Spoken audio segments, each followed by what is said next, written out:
எம்ஜிஆர் படம், எம்ஜிஆர் கட்சி ஆரம்பிச்ச பின்னாடி அதே மாதிரி நேற்று இந்த நாள் படம் ரிலீஸ் பண்ணல. அதனால அந்த படத்தை கட் பண்ணிட்டாங்க. இங்க 14 தியேட்டர், அதுல முத்துக்குமார் தியேட்டர் தங்கப்பதக்கம் ஓடிட்டு இருக்குது. மத்த எல்லாருமே இப்போ சின்ன பசங்கள்ல இருந்து சென்டர்ல போட்டுருக்காங்க இந்த படம். ஈரோடு சென்டர்ல போடும்போது எல்லாரும் கல்லு அது இது எடுத்துட்டு போய் படம் ஓட்டு எல்லா தியேட்டர்ல ஓடின படத்தை பூரா நிப்பாட்டி போட்டோம்.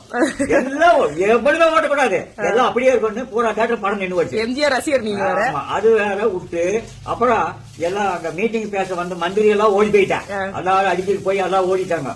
அதுக்கு பின்னாடி இந்த படம் நேற்று படம் ஃபர்ஸ்ட் ஓடின பின்னாடி எல்லா தேட்டரும் படம் ஓடுச்சு.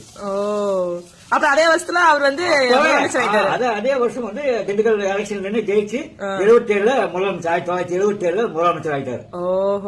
அதே மாதிரி விஜய் பண்றாங்க. இப்போ வேணும்னா அந்த படத்தை நிப்பாட்டுறான் சொல்லியாச்சு.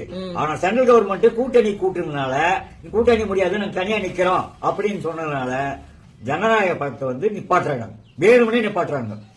ஆனா மறுபடியும் முறை சிஎம் ஆகத்தான் போற யாரு விஜய். கூட்டணி எல்லாம் நிறைய வரப்போகுது, பாரு பொறுத்து பாரு.